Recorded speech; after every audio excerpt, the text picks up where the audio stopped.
On the night of April 14, 1912, the Atlantic seemed far too calm to be hiding any real threat. The largest ship in the world moved forward in full light, confident, almost untouchable. Then a mass of ice emerged out of the darkness, and to those on deck, the contact seemed minor. But what doomed the Titanic was not what people saw outside. It was what began happening inside. Today, we're going to reveal what really happened inside the Titanic after the collision.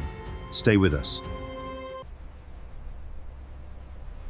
That night, the Titanic still represented everything the modern world wanted to believe about itself. It was the largest ship ever built, a showcase of engineering, luxury, and technical confidence. Its glowing halls, elegant corridors, and monumental scale reinforced the feeling that this crossing was more than a voyage. It was a demonstration of industrial power. More than 2,000 people filled that space, passengers and crew alike, each caught in their own routine.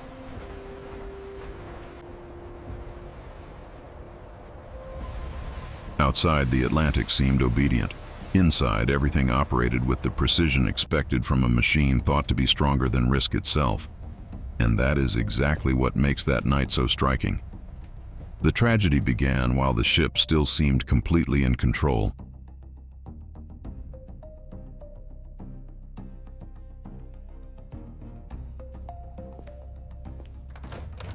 Before the impact, the Titanic was living through one of the most dangerous phases any disaster can offer: absolute normalcy. Passengers were finishing dinner, some had already returned to their cabins, and the corridors still carried the polished calm of a great transatlantic crossing. In the service areas, the crew followed their usual discipline. In the engineering spaces, machinery, steam, and coal sustained the ship's constant motion.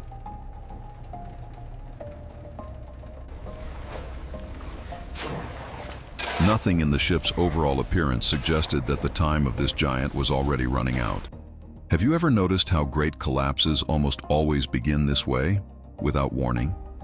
In those early morning hours, the Titanic moved ahead as if nothing in the ocean could interrupt its confidence. Throughout the day, the ship had received warnings about ice along its route, but the prevailing feeling was still one of control. On the bridge, navigation continued within the same logic of efficiency and confidence that had surrounded the Titanic since departure. The problem was that this night brought together a dangerous combination: bitter cold, an unusually calm sea, and deceptive visibility. Without waves breaking at the base of the ice,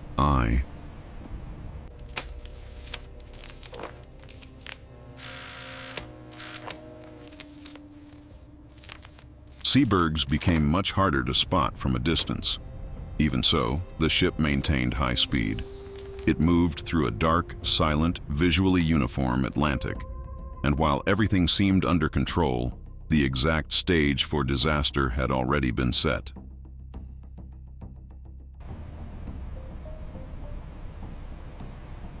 Shortly before midnight, the lookouts spotted a dark mass rising ahead. The warning was immediate. On the bridge, the response came just as quickly. Change course, react as fast as possible, try to pull the bow away from that path. But the Titanic was not a light vessel. It was enormous, long, heavy, driven by enough inertia to turn seconds into destiny. The alert was correct.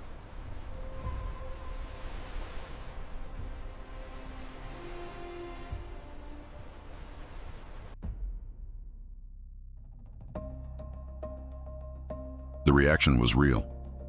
The problem was that the remaining distance no longer favored the ship. In a matter of moments, the crew understood they were not fighting only the ice. They were fighting the unavoidable delay of a machine far too large to save itself with agility.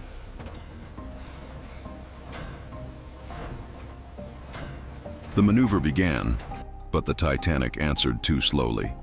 The rudder was thrown hard over, urgent orders reached the engines, and the attempt to turn forced the entire structure into maximum response for that moment. Even so, there was too much mass already in motion.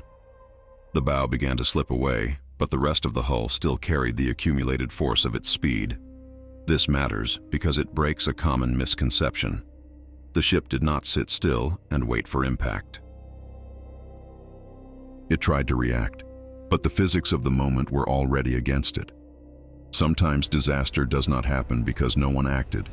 It happens because action comes too late to overcome the size of the problem. And that night, that is exactly what happened.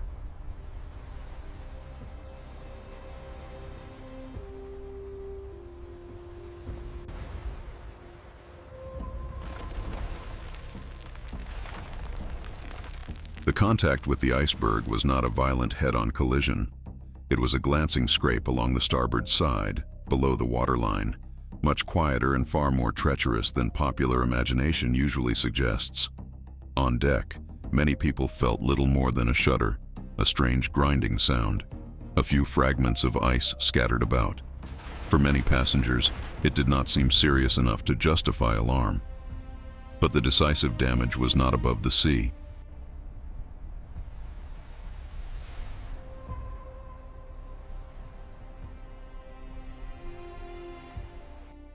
It was hidden in the hull where the steel had been compromised across a sequence of critical points. The Titanic had not suffered a theatrical blow. It had suffered something worse, a distributed wound, discreet in appearance and fatal in consequence.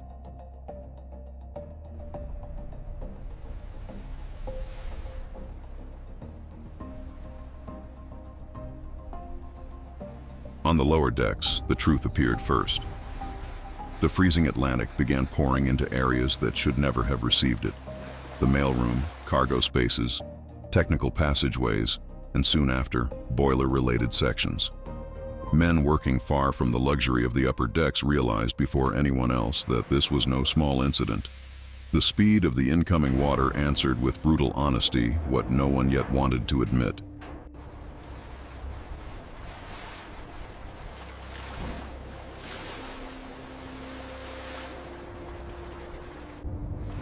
Watertight doors began to close, messengers ran through the corridors, and the ship's internal structure changed its nature within minutes.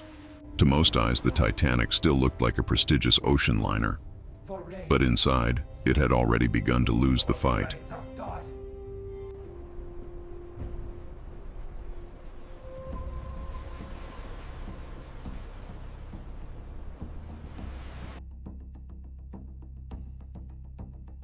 The inspection revealed that the damage was not concentrated in one isolated point that could simply be managed. Water had entered multiple compartments, compromising the very safety logic built into the ship's design. That changes everything.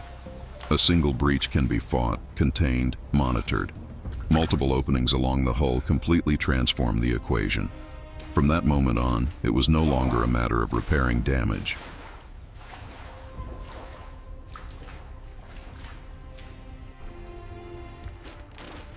It was a matter of measuring how quickly the structure would be overcome. And this is where the Titanic disaster takes its true shape. Not as one instant of impact, but as a technical chain of internal losses, one after another.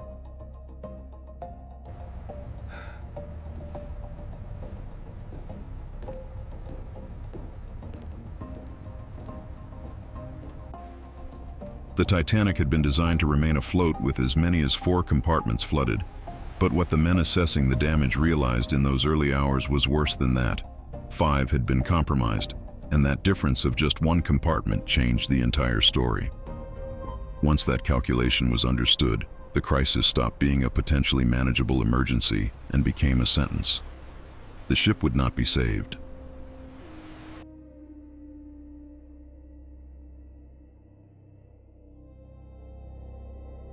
The only question left was how much longer it could remain on the surface.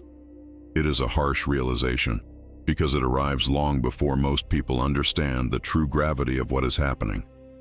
The Titanic was still lit, still outwardly whole, still majestic in the night. But technically, it had already passed the point of no return.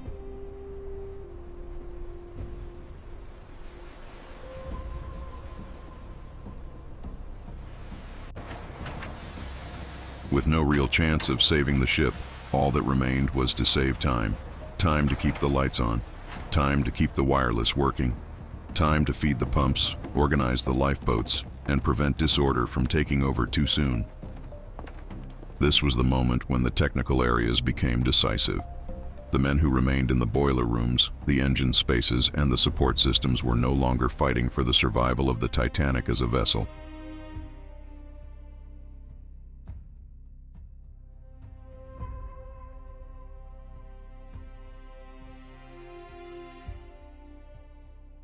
They were fighting for the minutes it could still offer the people above. And that completely changes the way we look at this story. If this kind of historical reconstruction means something to you, stay with us. Because from this point on, what happens inside the ship explains why it was still able to hold on for a while longer.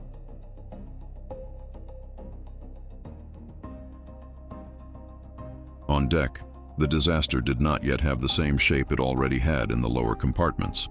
The lights were still on. Part of the crew could still preserve an appearance of order, and many passengers hesitated to leave the warmth inside for the brutal cold of the Atlantic night. That detail matters because it shows how unevenly the Titanic tragedy unfolded. The hull already knew. The technical areas already knew. Some of the men making the assessment already knew.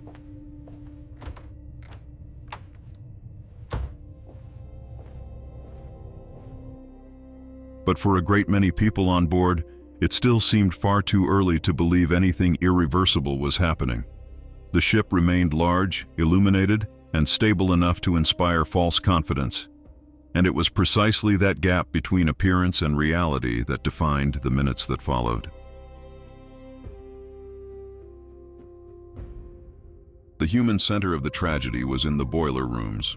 There, men kept working even as freezing water invaded the same space ruled by the brutal heat of steam, coal, and hot steel. It is one of the most powerful images in this entire story.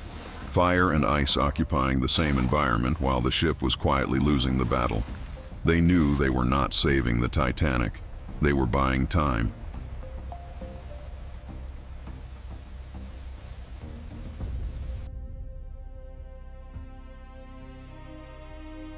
Every shovel of coal thrown into the furnaces, every pressure check, every minute preserved by those crews, sustained power, light, and some measure of order on the decks above. Maybe that is the most remarkable part of all. Down below, where almost no one could see, men kept doing their duty inside a ship they already knew was doomed.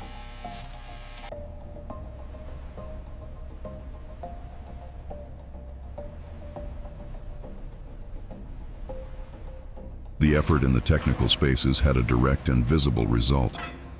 As long as the systems kept operating, the Titanic's lights remained on, the wireless still worked, and the evacuation could continue with at least some degree of order. It is almost cruel to think about. The ship's appearance of life was being sustained by men already facing collapse in its most concrete form. To anyone watching from outside, the Titanic still looked monumental, almost intact.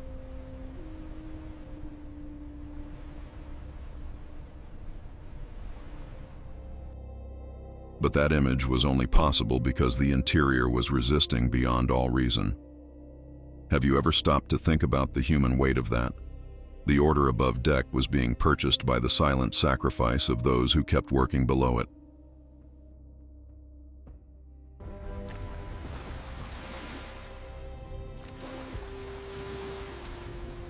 From this point on, the interior of the Titanic stops being a space for movement and begins to function as a route for advancing water. Corridors, stairways, and service passageways, once designed for the ship's efficiency, become unwilling channels of tragedy. The watertight compartment system, one of the great engineering prides of its time, still offers some resistance, but it begins to lose ground as the flooding progresses. This shift is essential to understanding the collapse. The ocean does not invade everything at once. It advances section by section, taking advantage of each new degree of list, each newly lost compartment, each new opportunity created by the ship's own structure. The Titanic is not merely flooding, it is being reorganized by water.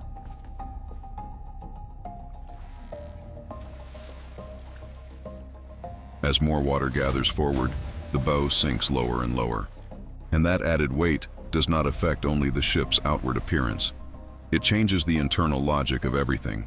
Corridors tilt, stairways stop feeling secure, objects shift position, and the physical sense of stability begins to disappear. What had once been almost imperceptible can now be felt more clearly in people's feet, in their balance, and in the way the spaces behave.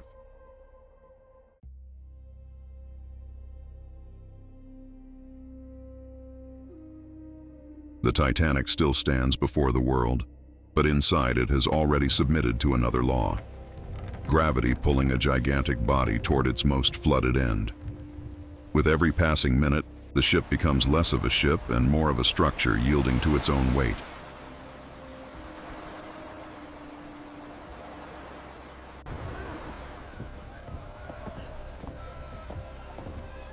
There comes a moment when the deck begins to feel what the hull has known for quite some time.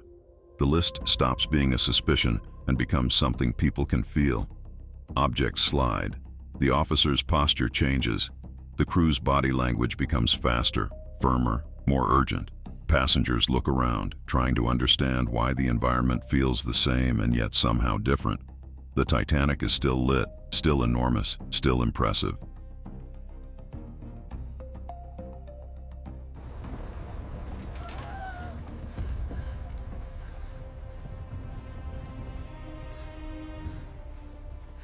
But now its body is betraying its condition.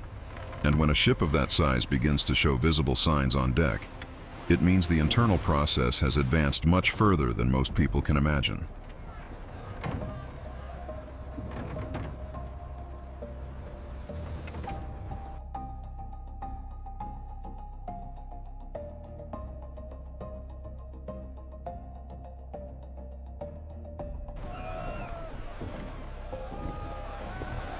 The lifeboats emerge as the practical response, but also as proof that useful time is running out. And even then, the hesitation continues. For many people, leaving a brightly lit and apparently solid ship to descend into the freezing darkness of the sea still feels irrational. That contrast is one of the defining marks of the Titanic's final hours. On one side, officers and crew trying to organize the evacuation. On the other, passengers divided between obedience, fear, and disbelief.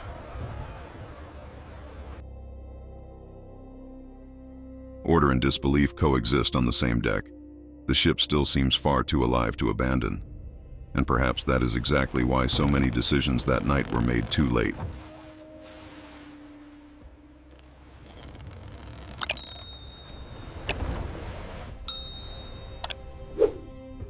Before the image of the ship changes completely, its sound has already changed. This is an essential part of what that night felt like. Water where it should not be.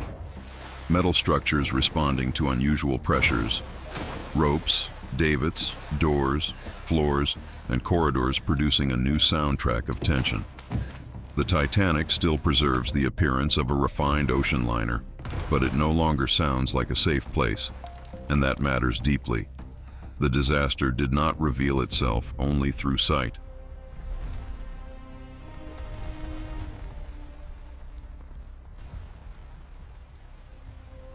It announced itself from within, through vibration, weight, and the growing noise of a colossal machine losing stability. In a sense, the ship began telling the truth about itself through sound before everyone could see it.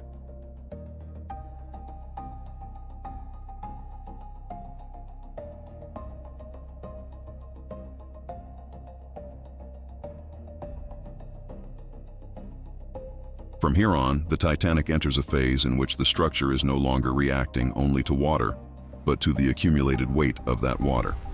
Doors, divisions, and passageways still exist, but they gradually stop functioning as reliable barriers. Pressure increases, the metal answers, and the sounds grow deeper, longer, more threatening. This is not just another stage of flooding. It is the beginning of structural failure taking shape.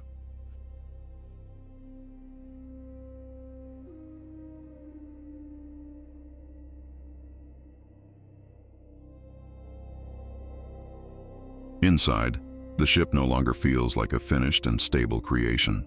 It feels like a gigantic construction being forced to bear something it was never meant to endure. and that makes every minute more dangerous than the last.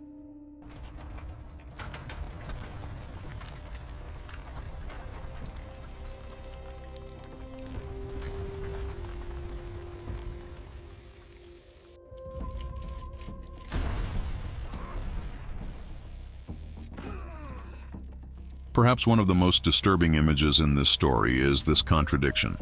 On the outside, the Titanic still looks majestic. Lit up, enormous, elegant, almost serene against the darkness of the Atlantic. Inside, however, everything has already gone far beyond any comfortable limit. Systems continue operating because men are still holding the impossible together in the technical spaces, but stability is disappearing compartment by compartment.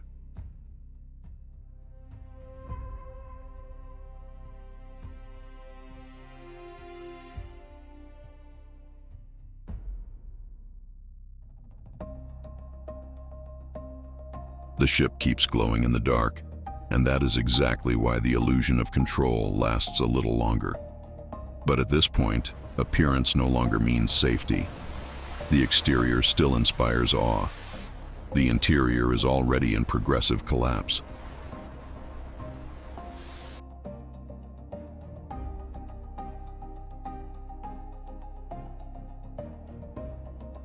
When the bow plunges more deeply, the situation enters its terminal phase. The angle of the ship becomes obvious. Movement on deck changes, and the feeling of urgency takes on a different weight. On the lower levels, the water no longer needs to force its way in. It dominates. On the upper levels, the list turns every movement into effort.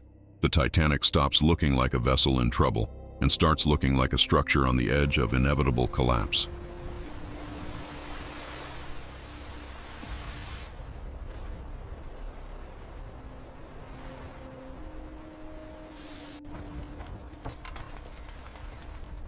And that distinction matters. This is no longer about managing damage. It is about watching how quickly the entire ship is being overcome by its own imbalance.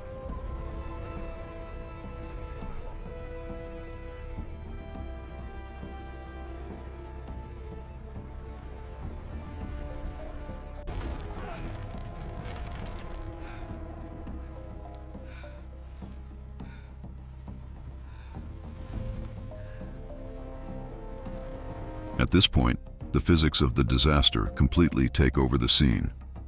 The front of the ship is dragged downward by the accumulated weight of the water, while the stern still resists above the surface. The Titanic is now being forced in opposite directions at the same time.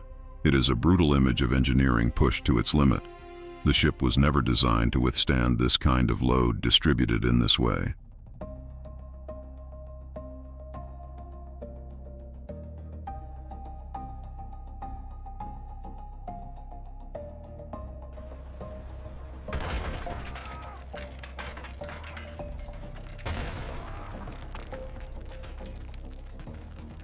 And when a structure of that scale reaches the point where its own integrity depends on incompatible forces, something has to give. The most astonishing part is that it still holds on for a few more moments.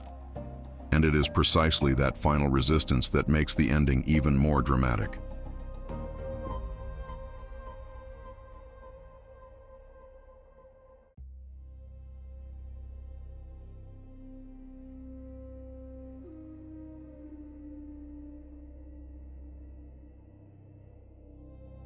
The final minutes before the breakup carry a particular weight. Everything feels as if it is about to happen, and at the same time everything still holds together in an almost absurd way. On deck, inside the ship, and in the surrounding water, all the signs converge on the same point. The ship has reached the physical limit of what it can endure. At that moment, the tragedy no longer depends on new decisions, new mistakes, or new attempts.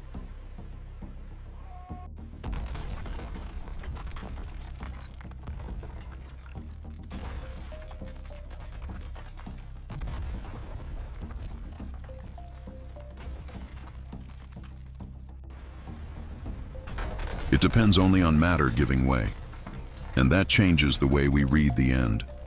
What is approaching is not a new accident. It is the inevitable consequence of everything that has been happening ever since the water entered the hull.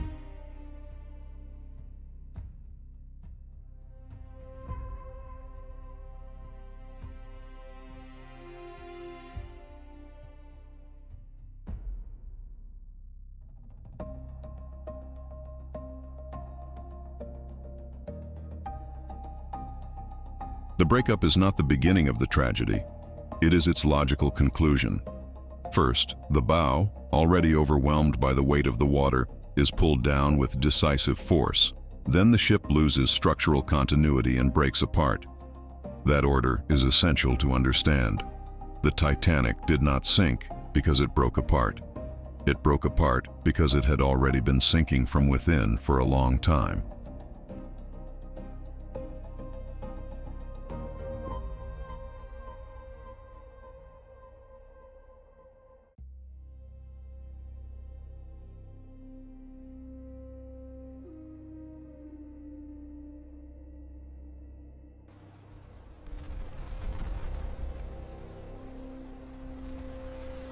The separation in the middle is the final physical result of a defeat that began in the lower compartments, far from the sight of most people.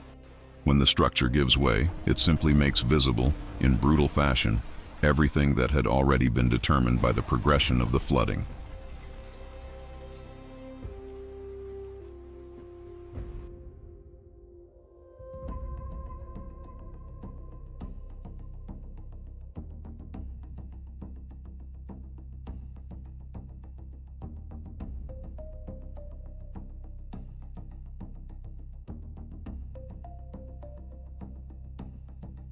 With the bow already gone, the stern remains above the surface for a few moments in a position that feels almost impossible to believe. It is one of the best-known images of the disaster, but here it appears in its proper sequence, as the final stage, not the starting point. The rear section rises, hesitates for a brief moment, and then it too sinks. What remains after that is hard to put into words.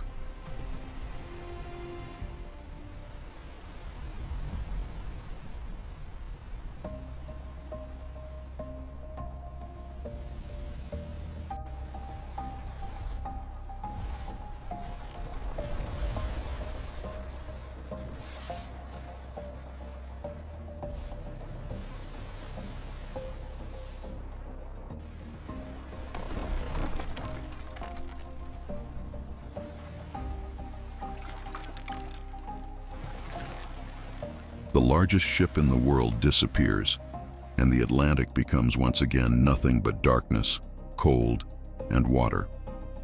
All the light, all the scale, all the confidence, and all the engineering that once seemed unshakable vanish in those final minutes. And the silence left behind is part of this story's power.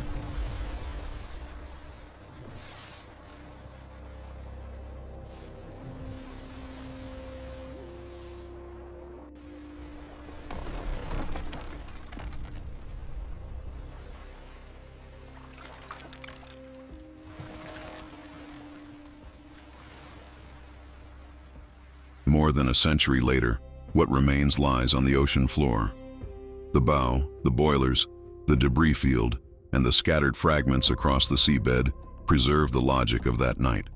The Titanic was not destroyed by one spectacular instant.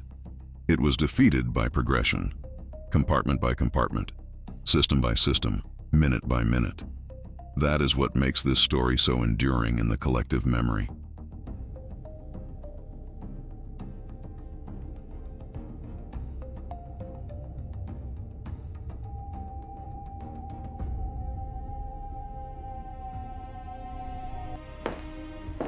This video is an AI historical reconstruction based on records from the period. The disaster began almost unnoticed, advanced from within before it was fully understood from the outside, and ended by leaving on the floor of the Atlantic a silent record of how it all truly happened. And maybe that is exactly what still fascinates so many people, not just the end of the ship, but the methodical, human, and brutal way it was defeated.